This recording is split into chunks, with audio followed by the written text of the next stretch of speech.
Hey, welcome back to Switchcast. I am just making my final notes for the show based on an interaction I had on the way over to film tonight. So we are really more prepared than it would seem by that comment, but I had to get something in here last minute. Anyway, thank you for joining us. We are live as we are every week at 8 p.m. I'm your host, Doug Tabbitt, founder of Switch Cars. And with us tonight, as always, is our official supplier of banter, Tyler Sanders. He's on camera tonight. And our producer, Ethan Huffnagel. And for those of you watching live, you'll notice that we're in a new spot tonight with some musical instruments. With some drums behind us. We'll see how the Wi-Fi is, so bear with us if you're live, and please feel free to throw your comments in, throw your questions in. We look forward to interacting with you tonight. One quick news story that I found very interesting this week was Denton County Fire Department responded to a large fire at a car auction facility Sunday morning. We've covered a few of these this year because we had the Felicity Ace, I think it was last year, go down with 4,000 cars on the ship and a couple other automotive cargo ships. And there was a big car fire in a storage facility or a car park over in England, at an airport. Oh yeah, because they had to the front of it was entirely collapsed. All the cars were stuck. Whole business. Yes. So this is continuing on the theme. So emergency services were dispatched to a report of a suspected grass fire on McPherson Road. This is I have to give credit here. This is via NBC Dallas Fort Worth. They were dispatched at 1:32 a.m., but upon arrival, they found multiple vehicles on fire. So dispatcher missed a little bit there. Let's see, 4 or 5 different fire departments responded, and it was quite a big deal. Over 58 vehicles were involved. All American Towing was able to move vehicles out of the way and create a fire break in the lot so that they could contain it. The fire was declared out at 3:09 a.m. Were they towing away burning cars? I have a feeling they were towing away non-burning cars so they wouldn't spread from one combustible thing to another. I mean, that's still pretty sweet. I'm just imagining them rolling up and lassoing cars to get it. There's this team of burly dudes in tow trucks. That's awesome. Tow truck drivers are far more manly than any of us on this podcast. Oh, absolutely. I bring this up for a reason, though. There's a couple of details in here that matter, right? So we've talked about EV fires and how this is a problem with EVs that is not really being talked about. We're just talking about how fast they are 0 to 60, but we're not talking about the fire hazard of all the lithium within these batteries. And a lot of people, when we've talked about, or when articles have talked about these big EV fires in car parks and stuff and how long they burn, people go, oh, wow, gas is combustible too, cars can explode, et cetera, et cetera. Yes, absolutely. There are car fires all the time. There are big fires involving multiple cars, but let's look at the numbers here. 58 cars involved. They were dispatched at 1:32 a.m. The fire was out at 3:09 a.m. That's an hour and a half later. I'm pretty sure electric cars burn longer than that, don't they? If this was an EV fire, it would still be going next year. That is the point here. Sucks the 58 cars burned out. Oh, well, it was at a car auction, so maybe that was the best thing that could have happened to them. But they'll be sold wholesale next week. They'll be on there. Clean title somehow. Clean title. Light smoke damage. Clean title as is. Yeah. No arbitration. No takesies backsies.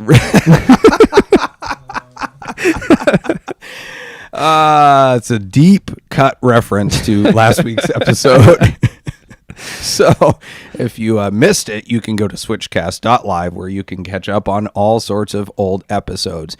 And speaking of switchcast.live, we're going to ask you early on in the show, if you do enjoy this show, which it seems that you do. Our numbers have been indicating that you do, and we are so thankful for you being here. Consistent growth year over year.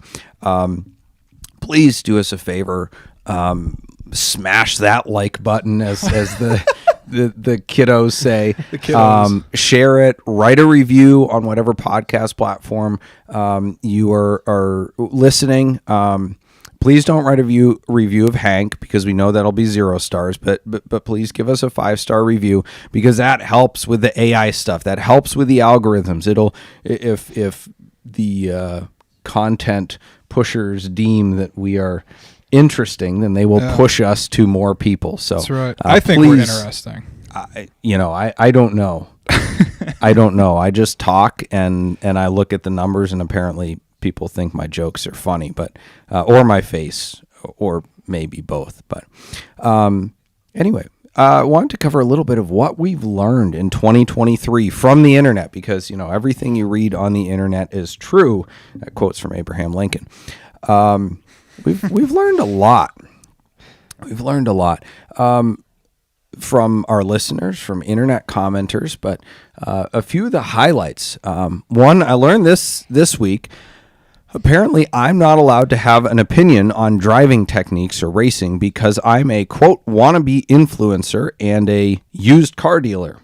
I mean, you do deal in used cars, right? Right. So apparently that makes me unqualified to talk about driving skill. So Sweet. I made the mistake of commenting on a racing video on Instagram this week, where the person who posted the video was trying to get everyone to jump on the bandwagon of just trashing the car who wrecked in front of him. But I pointed out an error in his driving that almost caused him to T-bone the driver that wrecked in front of him. Let me tell you, it was not well received by the keyboard warriors. So before any of you decide to be successful at social media, just be warned, you no longer have a valid opinion on anything else that matters. That's right. Tyler, this could be a problem for you, because our debate about whether or not you should warm up your car has been getting some massive airtime on TikTok.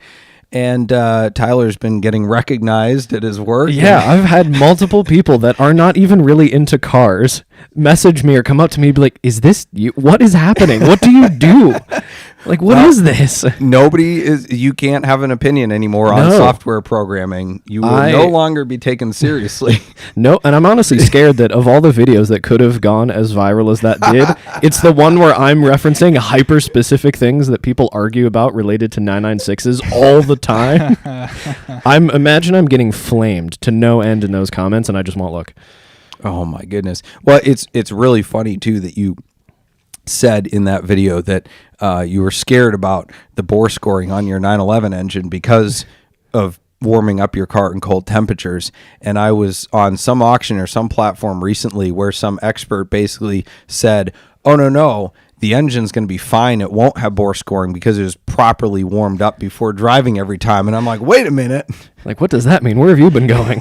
I'd like to see your references. Yeah, I think it's the opposite of what all the experts say. Now, I agree with warming up your car, for the record. I think everybody on TikTok thinks I think you shouldn't, but I really don't care, because it works great for the algorithms. Well, and didn't we essentially come to the conclusion that once you see some movement on your temp and or oil pressure gauge, if you have one, or oil temp gauge, that you're probably fine. But wait to see some movement. Wait till stuff has reached some sort of higher temperature than the oil being sludge. Right. Well, and don't hammer on your car until it's fully warmed up. But the problem is, people think driving to work, they're not putting load on their engine. But you go up a hill or accelerate or whatever, you are putting load on your engine. You want to make sure things are flowing properly before you do that. So let's see. What else have we learned? EV proponents will not give up despite slumping sales and manufacturers going back on their promises to ramp up production. Now, I will admit that sales of EVs are up over last year, but they're down massively in the last couple of quarters, and they're down based on the projections, and they are sitting on dealers' lot, and the ongoing projections are not good for EVs. But anyway, the fanboys, it always comes back to the same argument. What's that argument? Oh. Come on, what's the basis of everybody's love for EVs? Something with the environment, right? Well, they go quick. No. They're fast. Yes. Oh, they're so fast. They're 0 to 60 in 3 seconds. Oh my gosh, I drove one. They're so fast. In fact, one commenter on our podcast highlight said, quote, "Have you seen how fast most electrics are?" when we were bashing them. And I said, well, yeah, but they're a one-trick pony. So he doubled down, and his defense was, well, some YouTubers and drag racers have been just dominating the drag strip in their EVs. I'm like, yes. It's kind of what they're made for. It's exactly what I said. One-trick pony. Yeah. It's a quarter mile at a time, straight line. And you got to recharge afterwards.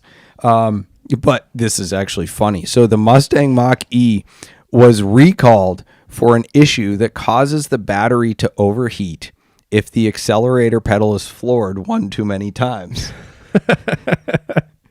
Well, So go dominate that drag strip, but don't do it too much because your battery can't handle it. and then they might what? Heat usually leads to fire, right? It could, yeah. Yeah, not a good there's thing. essentially a short in one of the conductors or something like that that was allowing this to happen. Ooh. But it's beyond my technical pay grade. But yeah. Let's see. We learned that you should definitely not follow my investing advice. Carvana. Here we go. By the way, we do not offer investing advice or tax advice or legal advice on this show. However, we have an opinion on things. Good disclaimer. Carvana was the best performing U.S. stock of 2023 as listed on the Russell 3000. Oh, it's so it was over 1,000% gain year to date. Oh, But it was at $4.63 in January, which is almost a penny stock, and it was half of its IPO price. So even if you didn't believe in Carvana, the old adage "buy low, sell high" could apply here, right? That they could barely go anywhere except up from there, and they did have I'll call it a voluntary bankruptcy. So I'm still claiming a win there in terms of what happened to the company, but Sure. just wish I would have dumped prob- my life savings into Carvana. Like, how long ago was this? Like 6 months ago? Yeah, back in May, it was between $6 and $8. Oh gosh, and it's $53 now. So Oh. anyway, I still wouldn't buy it now. I think the fundamentals of the company are kind of screwed up. But So you're still holding out hope that this is like a BlackBerry situation. Decent concept, poor execution, company's going under. they did go under though. Technically, they restructured their debt. It was just voluntary. That is a bankruptcy. Look, tell that to the shareholders. But you're still They got no, but that's the thing. That's why their stocks went up. Is because they got a bankruptcy. That's great for right. That's sure. But they still have the debt. It's not like they did away with it. They still have like $6 billion worth of debt. That's. So you're gonna die on this hill. You're sticking to your guns on this one then. Yes. Okay. Yes. Write that down, Tyler. They'll get a buyout or something else. Like they're never going to go away entirely, but there's a day. I'm sticking on the Carvana hill and sticking on the EV hill. Let's see. This year we sold 3 1991 Porsches, 911s. That is, we sold a turbo, a Targa, and a Cabriolet. And I love numbers and I love coincidences. The last 4 of the serial numbers were 0456 on the turbo, 0456 on the Targa.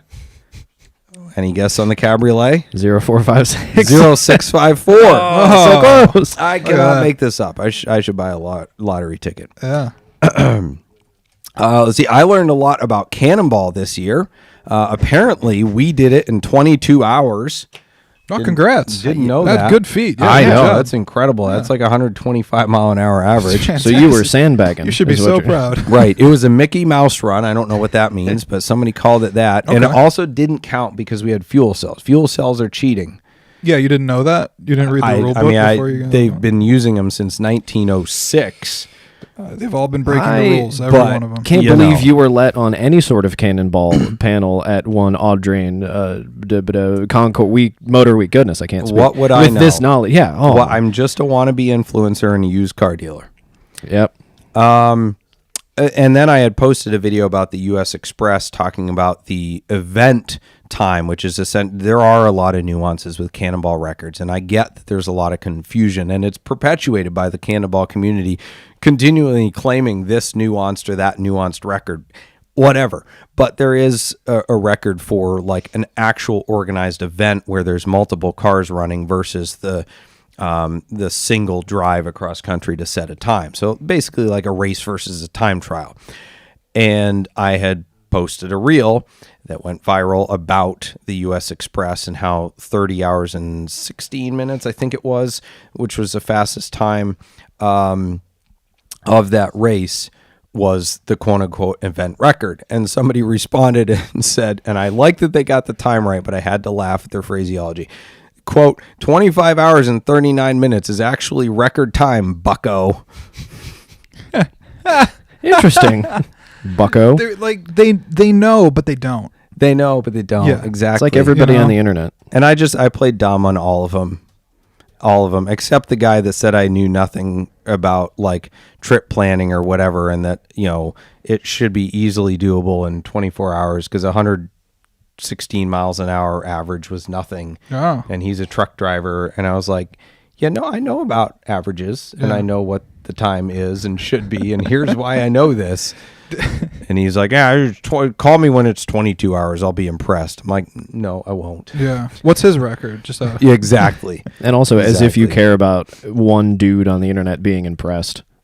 Like, I mean, every now and then I do. I admit it. well, but if one guy isn't, it's not gonna, Right. not right. gonna end your night. Anyway, so yes, you can't really learn anything on the internet except on this podcast. So yes, yeah, you that's- learn great things, plenty of wisdom on this podcast. So again, we are about to go to a commercial break, but if you have your questions, send them in. We would love to discuss them on the podcast tonight. Yes, and Switchcast is brought to you by Boxcast. Boxcast is a live streaming company based in Cleveland, Ohio, and they serve broadcasters and viewers around the world. Their founders launched Boxcast back in 2013 with one purpose: to make people a part of the experience. So if you're looking to live stream your podcast, church service, car show, sporting event, wedding, or even your cannonball attempt, Boxcast is an easy and flexible live streaming platform for organizations. Boxcast is so easy that we're broadcasting this show with a phone. So head on over to switchcars.com/Boxcast for your free trial. And welcome, Hank, to our, well, it's not our studio. Yeah, what is this place? It's pretty slick, There's isn't it? friggin' lighting in here. It's hurting my eyes. I feel like we're in some den of iniquity down here. I'm waiting for some floozy to come waltzing down the steps. I don't know if you can say that on TikTok. I mean, where? Ethan, what is there this going to be place? any of the floozies? Is that something? I don't know. They Are like you- TikTok. We might find it. Margaret's gonna be suspicious when I get home. That's right. At least it just doesn't smell funny in here, and there's no glitter. We got a disco ball. You used to like disco. I know you did. Nope. Ah, Rock and roll. All right. Anyway, why am I here? Well, because it's Wednesday. You're here for Switchcast. We're just doing it in a bit of a different location this week, so appreciate you making. I the hope journey. this isn't permanent. Well, that's not up to me. That's up to Ethan. Wow, that's He's got long hair. I can't trust him. Do I not also Valid. have long hair? It's not as long as Ethan's, but Well, kind of. You got them slim jeans too. I do. You know that you don't really like my slim jeans. I got to be honest. I don't know. So I have some unfortunate news for you tonight, Hank. Yep. So there is a Road and Track article that was published on December 1st, so earlier this month.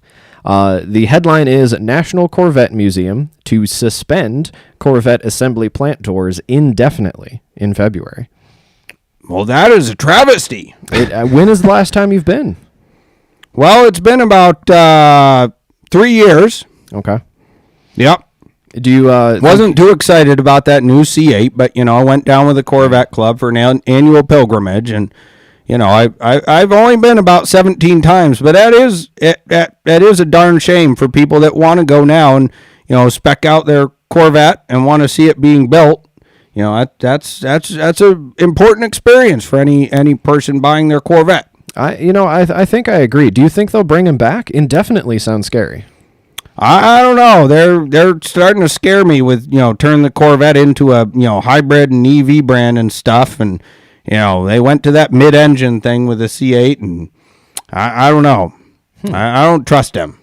Do you think they might be starting to build some of those hybrid Corvettes, and that's why they don't want you in there? They don't Could want people be. to get a look. Got Did you some go? industry secrets. They don't want them Ford boys seeing. Yeah, I can bet you're right.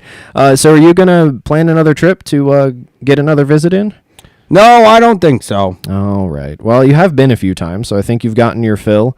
I think Doug and I might have to go. Not necessarily for a plant tour, but we want to see a couple of cars that are in the museum. So, yeah. we'll Yep. let you know if we go.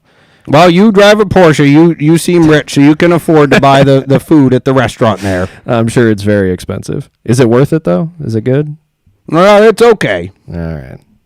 We'll do it just for the experience. So, alrighty, Hank. Well, appreciate you coming down as always, and we'll see you next week. Thank you. Better not be here, though. We'll let you know. I'll have Ethan let you know where it's at. That is the Corvette Curmudgeon, everybody, brought to you unwittingly by the Corvette Buy Sell Trade Group on Facebook. That is your source for cranky boomers, overpriced Corvettes, and reinforced stereotypes. Real quick, to Asphalt Serpent, who says that the Black Oyster Pearl Kit Ludwig set. Yes. He answered his own question. Well, no, I'm telling him yes, it is. We got Oh. confirmation from the owner that it is an authentic 67. There you go. Sure. 1967. Good year for a Corvette, too. is. How about that? Drums Whoa, and is Hank back? Corvettes. Easy, yeah, easy. No, I sat next to the anti-Corvette curmudgeon at the bar tonight. Oh, did you? No, I did. So I keep meeting these great Corvette people, and I'm actually wondering where the real Corvette curmudgeons are. I think they're all at the Corvette Club events that I don't go to. But no, we sat next to him, and he was an older gentleman, and he was in town to see his girlfriend. And turns out he has 4 Corvettes, or he had 4 Corvettes. He had a 56, a 63, a 65, and a 67, I think it was. So 3 C2s and a C1. And I'm like, oh man, this guy seems way too nice to be the Corvette curmudgeon, but I think he might be the Corvette curmudgeon, especially when he dropped the, 56 was the second rarest year of production. Oh, I'm like, there it uh-oh. is. So I looked over at him. I asked him one question. I said, do you drive them or do you show them? He goes, oh, I drive them. My 65 was my daily driver. I was like, Okay. you're cool. The Yeah, anti-Corvette That's all I curmudgeon. need. Yes. Fantastic. It's the second anti-Corvette curmudgeon I've met this year. I love it. I'm Maybe like, we're making a difference. You ever think about that? Let's not get drastic. No, you're right. these people were great before we started this. Make Corvettes great again. Make Corvette ownership great again. Oh boy. Oh man. Let's do the shrewd negotiator. This is a good one.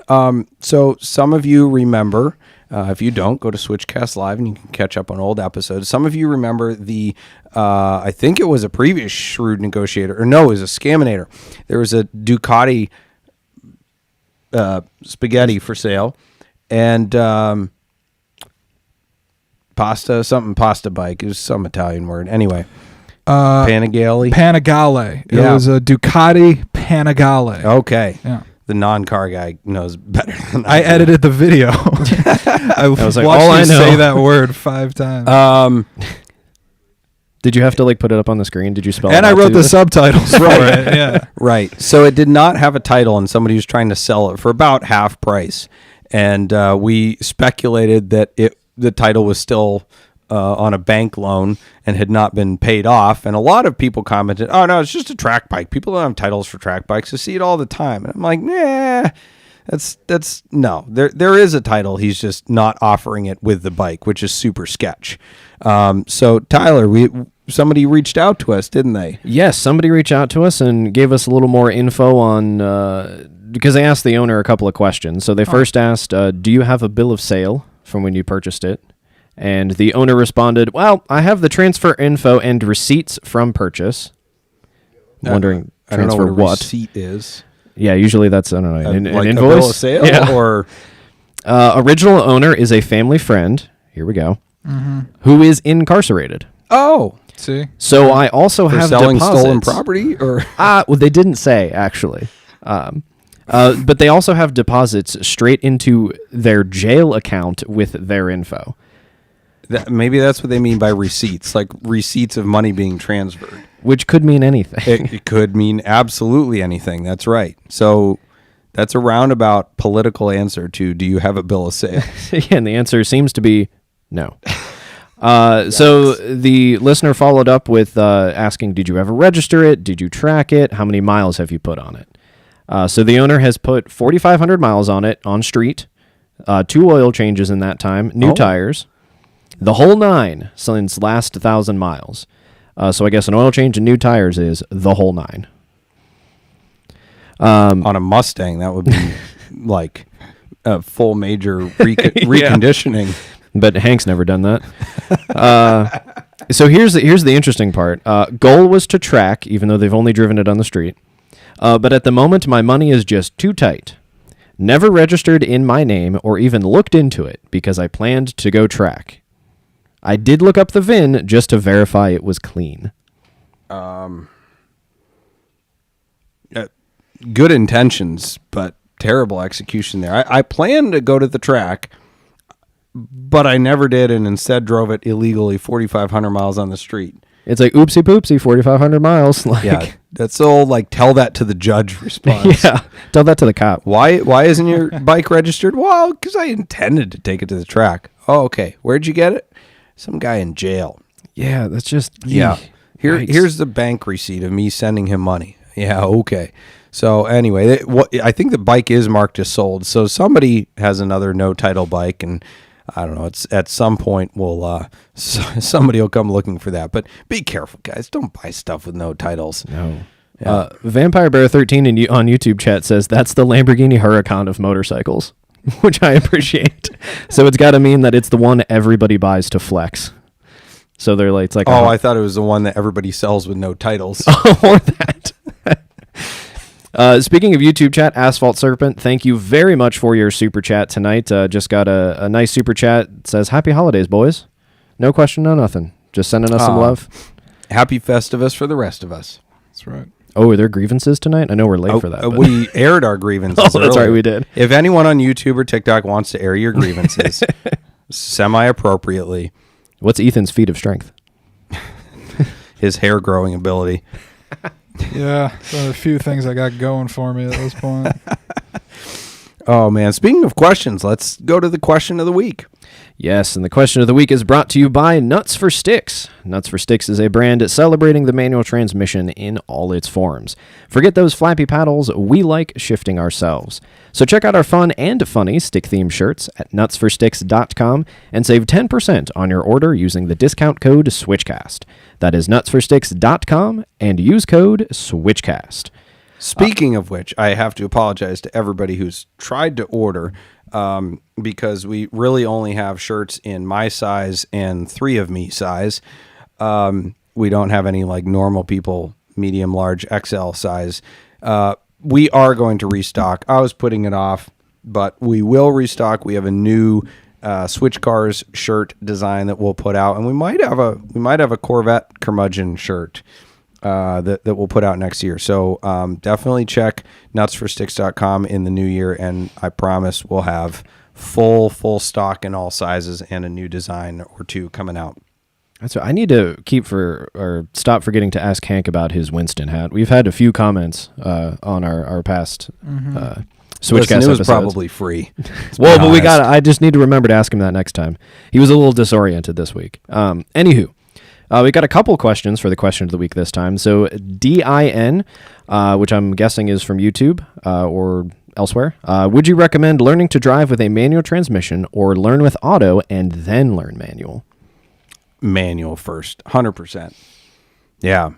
I think Tim Neely, who was on last week, addressed this as well because he saw the question come in and said that he had taught one of his sons to drive on manual first and then the other one not. And the one that he had taught on manual first just was a better driver because it teaches you more like brain skills, like brain function of coordination and stuff like that.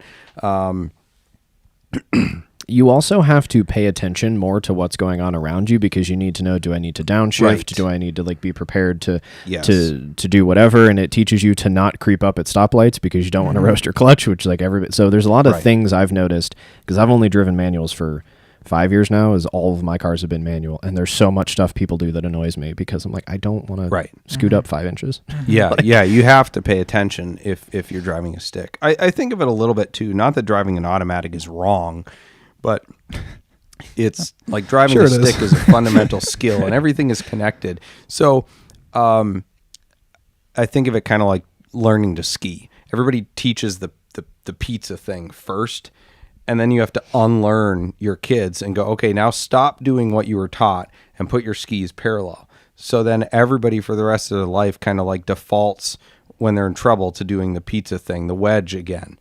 So it's better to teach the right way first.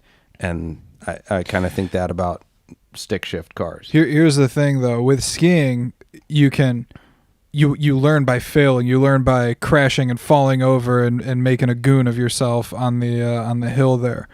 With a stick, what do you crash your car? Like, what do you do? How do you Well, that's learn a the valid hard way? question. Honestly, I don't know why you are qualified to know anything about skiing because you're just a wannabe podcast producer and a digital marketer. So you shouldn't have any say. But Skiing is like one of peanut the gallery few felt that things one. I'm decent at. I'm a wannabe influencer, so I don't know That's anything right. about skiing. You either. don't I'm know, just yeah. here. No, but that's a good parallel to learning how to control a car. So the way that you get really good at driving a car is not by driving well, it's by driving poorly. But there's a point here. You go over the limit in a controlled scenario Sure. and lose control of your car multiple times, preferably at a professional driving school. And that's what I was able to do in high school, so that then you learn to anticipate what's going to go wrong. And you Right. learn how to correct and save the car before something goes terribly wrong. But it's like skiing. You fall and fail over and over again, so that you learn not to do that and learn to anticipate it and react in time. So I think that's really, really important for people to do. But unfortunately, most people don't do it. And even track drivers, a lot of guys get really, really fast, but they've never wrecked their car, and they have no idea what it means or what it feels like right at the limit, because they've never passed it. And that's the scariest, and this is why I don't instruct anymore. That is the scariest thing in the world, is to ride right seat with somebody when you can feel that the car is on the edge of the limit, but you can tell that they can't. And the only reason that you're not wrecking into a wall is not because they're really good. It's just because they're sitting at 9.5 tenths and don't realize that they're there and just magically never get to 10.5. So it's a good accidental analogy. I like the skiing parallel. That's good. Asphalt Serpent in YouTube chat also says it keeps your kid off TikTok while driving too. You got to use your hands for so many things, and you can't scroll on the TikToks. Is it easier for a drummer? Is what easier for drummers? Driving stick. Driving stick? Yeah, I don't know. I mean, drummers aren't great at much of anything. I mean, did you hear what the drummer got on his IQ test? Oh no, what was that? Drool. That's a good one. Got any others? Our second question of the week, I'm just going to stop that before it happens. Flip Wilson, this was from Answer the switchcast.live. So thank you very much for visiting our site. What do you think of the debate for those of us in front license plate required states? Drill into the front bumper and go legit, or run without a front plate and risk it. What would you do, especially if it is a brand new car? Every time I hear the phrase risk it, I just think of like, gotta risk it for the biscuit. I don't know why, but anyway, this is nothing to do with biscuits. No, I've run rear plate only. Ohio used to be a front plate state for a long time, and they finally outlawed it a couple years ago. But I would never run a front plate, and I risked getting the ticket. I never did get one, but I wasn't willing to drill into the front plate. And on higher end cars, it's a big deal. Like, there's people that won't buy a car if it has front license plate holes. And some people who are like, I don't even want it if it's had plate holes and then the front bumper was repainted because I want it all original. That's going overboard. But no, I wouldn't do it. If you're a law-abiding citizen, there's no reason to. The argument that police groups always use to, like when Ohio was trying to do away with the front plate, is they bring out the one extreme scenario where some criminal was like driving towards a cop, and I guess he ran over the cop, and it was an awful situation. But they said, well, he didn't have a front plate, so we weren't able to catch him because we weren't able to identify. And I'm like, that wasn't it. And that's not a good enough reason to mandate it for all other 10 million Ohio residents for eternity. Yeah, I've never had a front plate on any of my sports cars, and I've never had any issue from any sort of constabulary for it. Cannonball CC on YouTube says tow hook mount. That is a good option. I did buy a tow hook mount when driving down to Tennessee because I had read online and I got scared, much like I do with all things with my 996, that the cops around Cincinnati were pretty strict on that because it was so close to Kentucky. So I plonked one on the car for that and then took it off when I got home, put it back in the box, and never used it again. Fantastic use of money. Yeah, it was kind of a waste. Mo is hitting us with a super chat. Thank you very much. What suspension package did Hank choose when building his C5, and why? We might have to save this, but I was curious to see if you know. Well, I think his is 1998, so I don't know that there were any suspension packages available yet, because I think the Z51 was only on the later ones, and I think the Magnetic Ride was only on the later ones. So I'm sure he would have picked the Magnetic Ride, but yeah, we'll have to ask him that. I'll save that for next week. Whatever he picked, it's rare. Oh, absolutely. It's the rarest option he could have picked. For those of you who did not watch my VinWiki video this week, I'll give you a brief synopsis, and this goes right into the Scaminator. This is relevant. But somebody had hired me to go out and inspect a Porsche down in Canton, Ohio.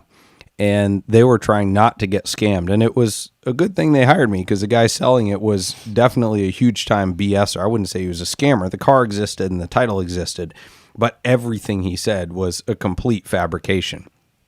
So I saved them from way overpaying for the car, although I found out that they probably weren't actually going to buy it anyway, because this person who hired me has ended up burning a lot of people in Cape Cod, Massachusetts. We heard from a lot of people who have done business with him, and he's got quite a reputation there locally. But anyway, the owner, Joe, of these Porsches down in Canton was incredibly full of himself and kept making up things about cars. And the best one was that he had a Porsche 996 C4S.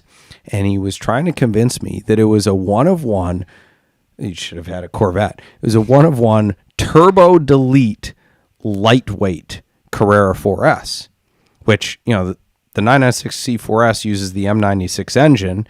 The turbo uses the Metzger engine. So, it would literally have to have a non-turbo Metzger engine in it, which would be a higher compression engine, which would essentially be a GT3 engine.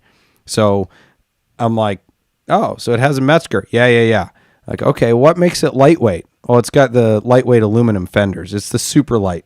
I was like, funny. I've never heard of this. I must be living under a Porsche rock.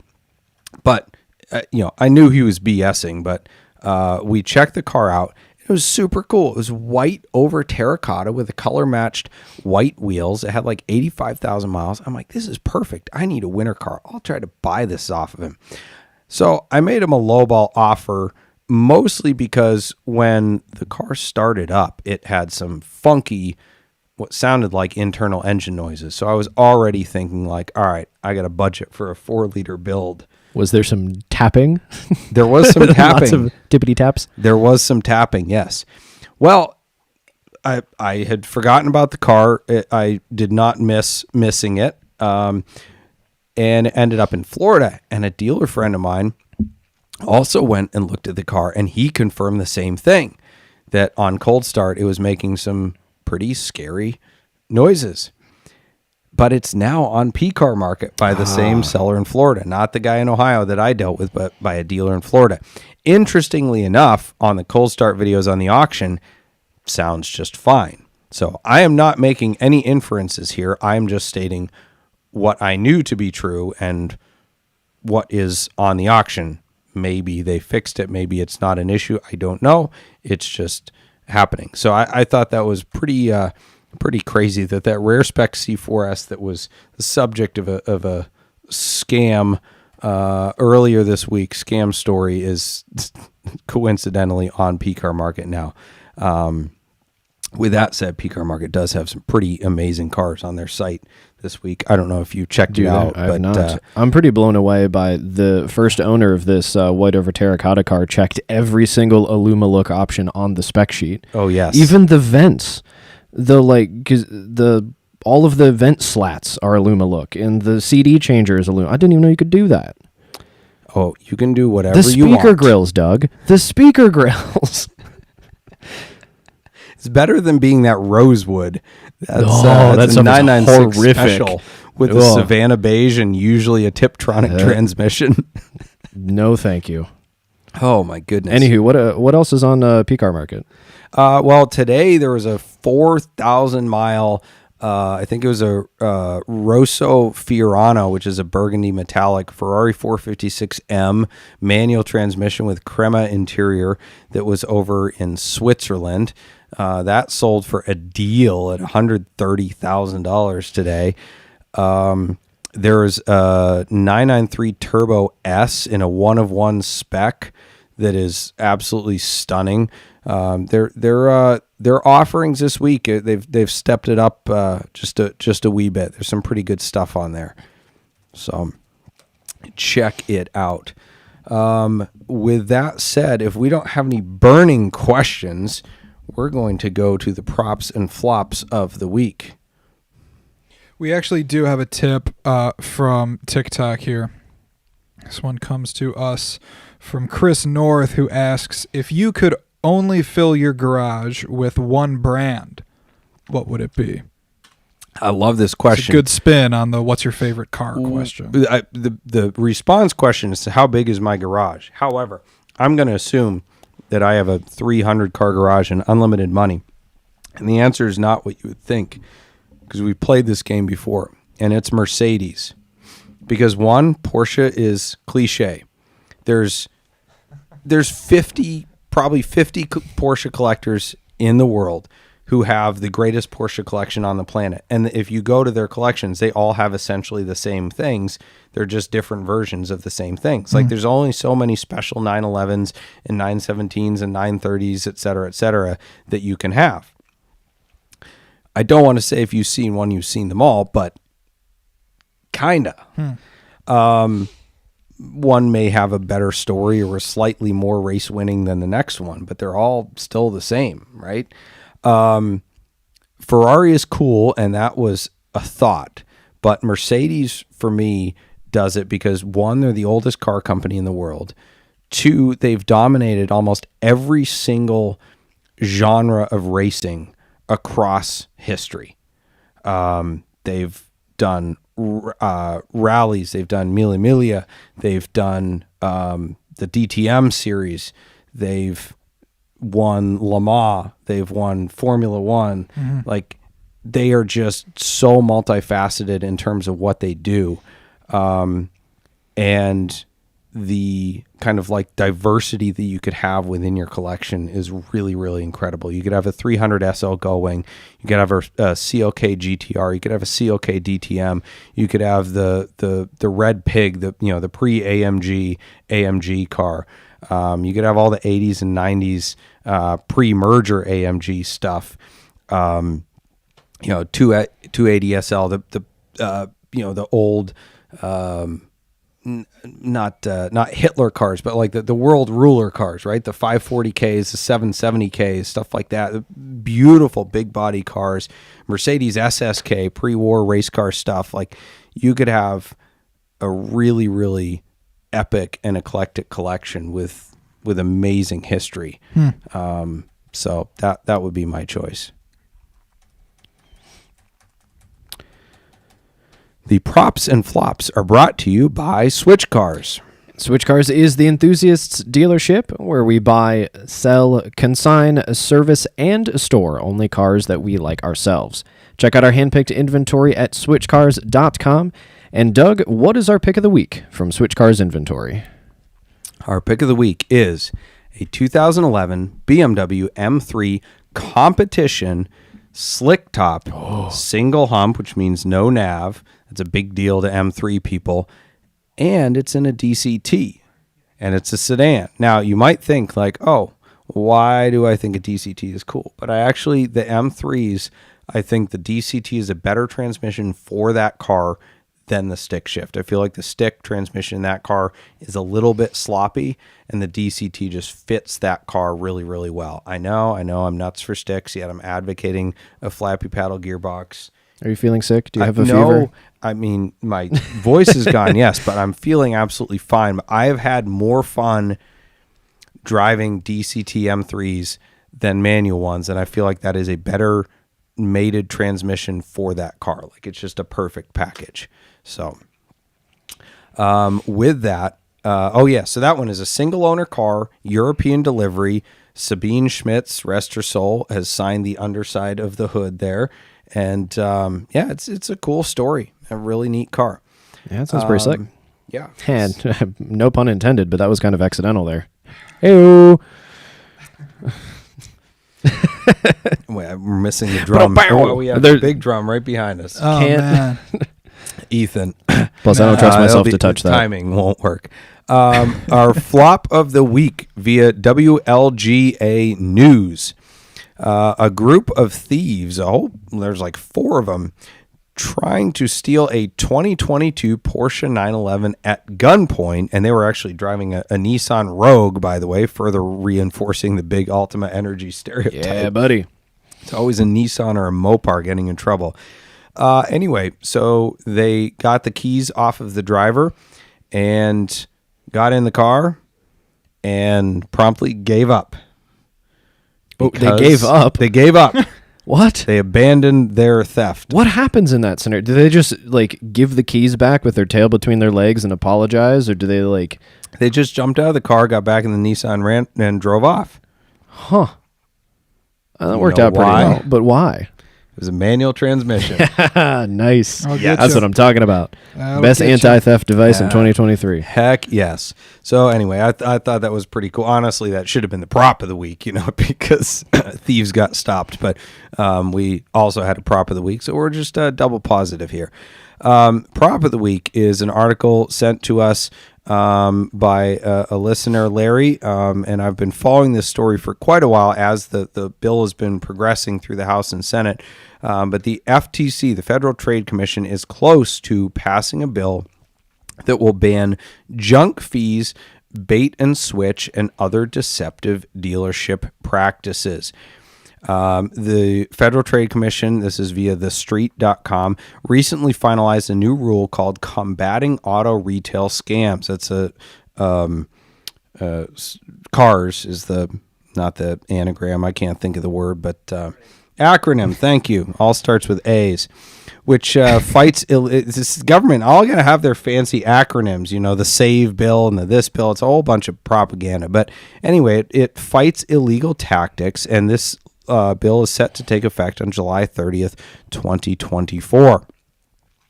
FTC Chair Lena Khan said in a press release, the CARS rule will prohibit exploitative junk fees in the car buying process, saving people time and money and protecting honest dealers.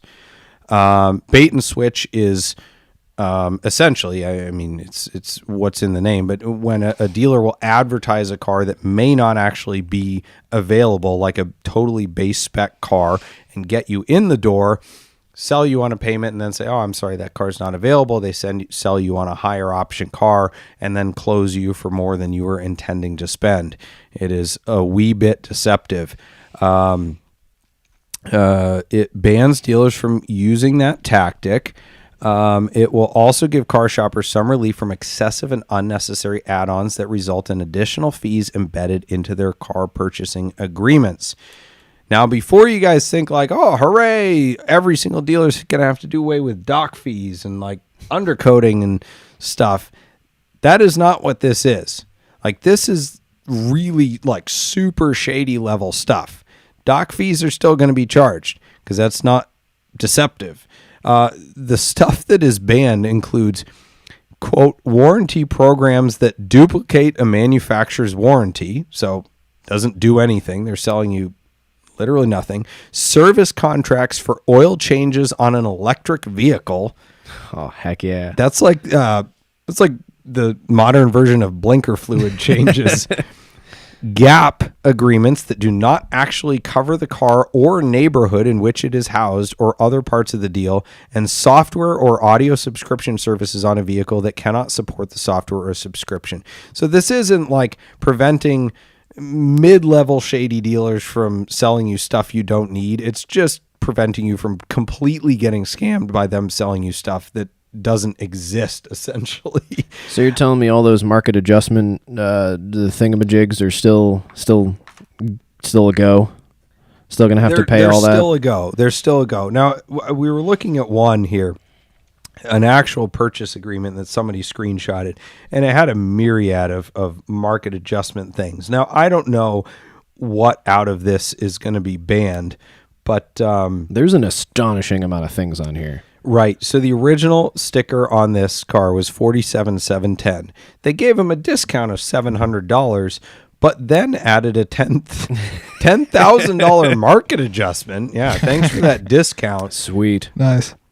Let's see. A dealer services fee for $900. That's not the doc fee.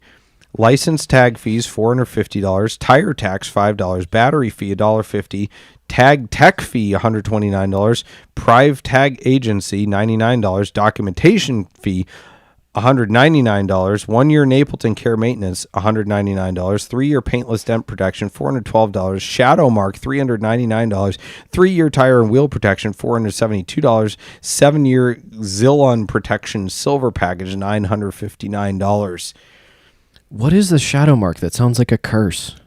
It might be the VIN etching in the glass. Oh, I'm is that not even a sure. thing? It is a I'm thing. learning something today. I'm doing the educating part of our edify and educate thing. Right. Either way, it's something you don't need for $399. But here's the thing. I don't know if any of these things are actually going to be banned in the FTC's new rule.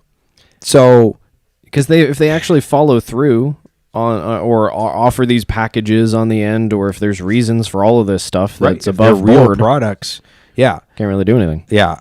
So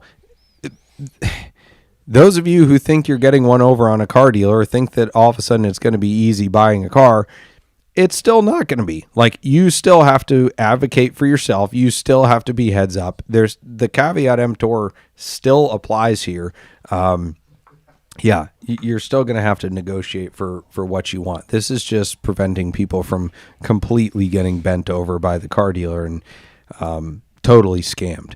But I think for the most part, it's going to be business as usual, even though this article claims that it's expected to save consumers $3.4 billion annually. Whoa. How did they come up with that number? The same way they come up with how much tax revenue they're going to gain by passing some bill, right? It's just magic numbers. And yeah, it's all to make themselves look good. So, Woof. yeah.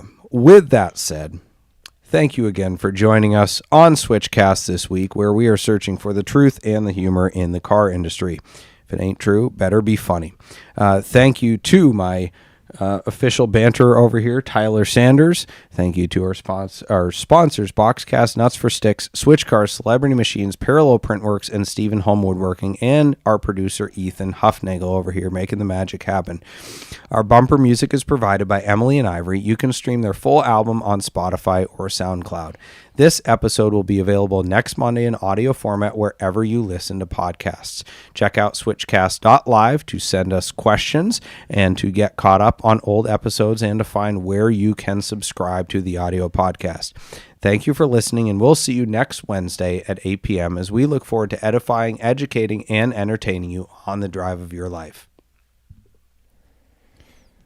And for those of you joining us live, we can get quick questions in before Doug completely loses his voice, because we did get one more tip in here on TikTok. Yes. So it is Give them only like 10 minutes. I got a couple of good ones from YouTube as well. So cool. I think we can perfect. roll Okay, through these. I think we'll be good to go here. Battles Digital.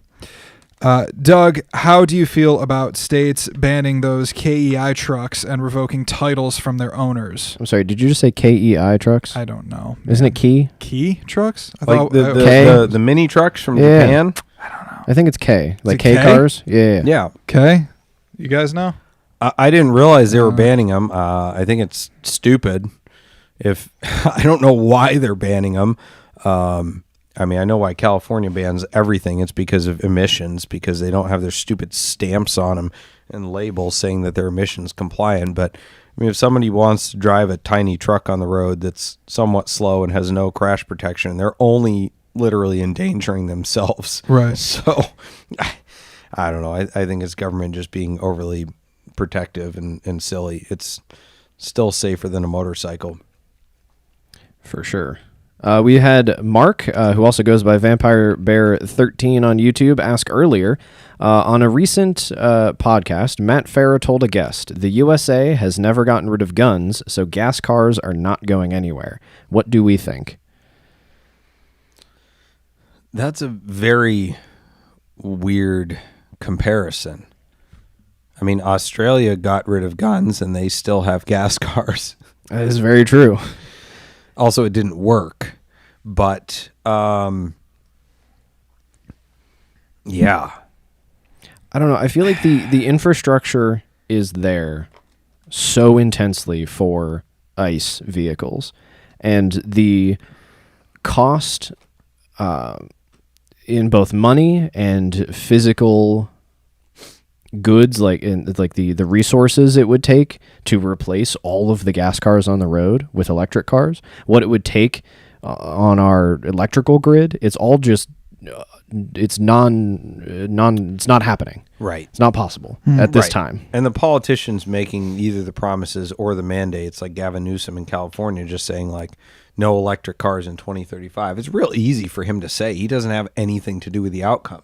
He's just stroking a pen and making a statement that, you know, helps him get reelected or helps him out with whatever special interests. But I don't think the two are interrelated. I think, to answer his question, I don't think the banning of guns has anything to do with the banning of internal combustion vehicles. They're motivated differently.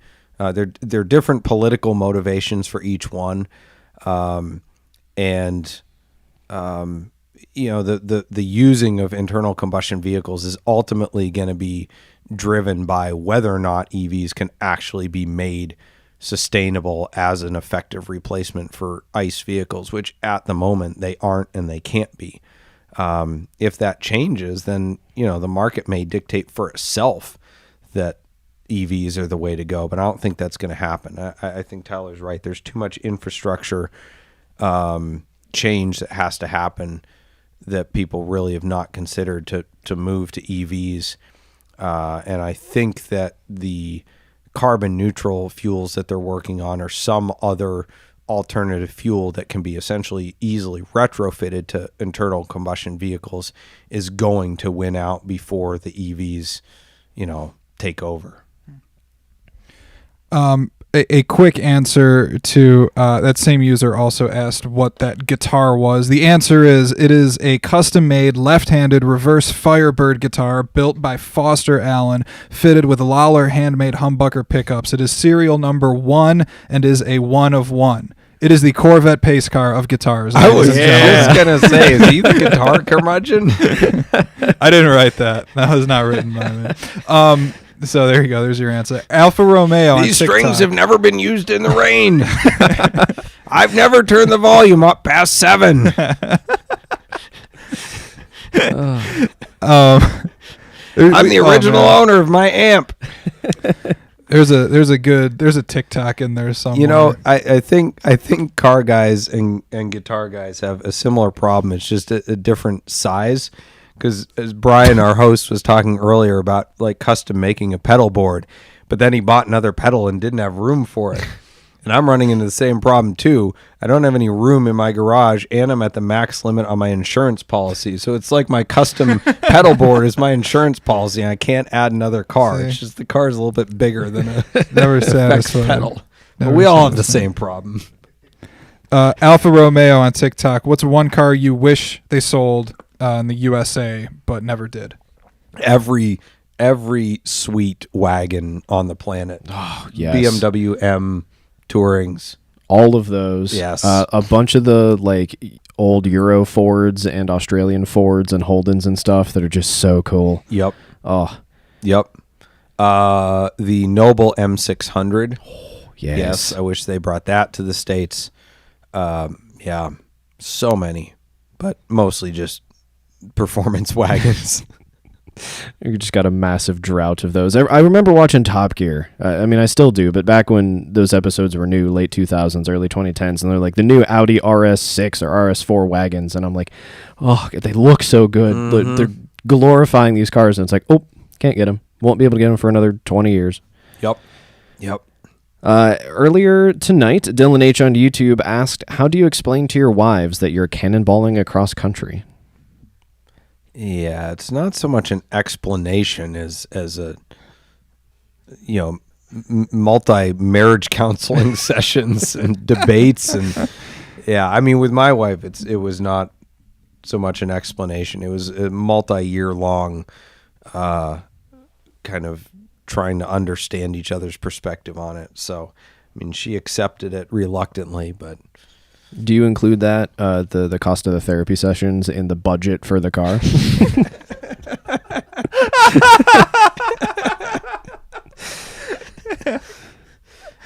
What are you gonna do?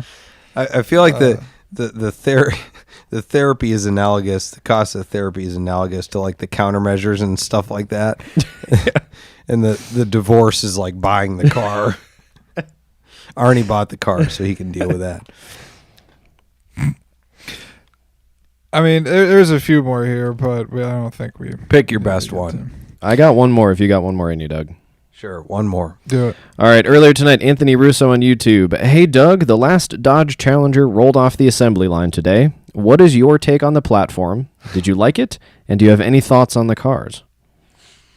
Oh man, they're big and heavy. I think it's cool what they did with the Challenger initially 15 years ago. Has it been that long? It has been that long. Oh. It was. I appreciate, especially Mopar, but everybody who does like the throwback design and does it well. The 2010 Camaro was great. It was like a late 60s Camaro. The Challenger was a really cool look. It was just so friggin' huge and heavy.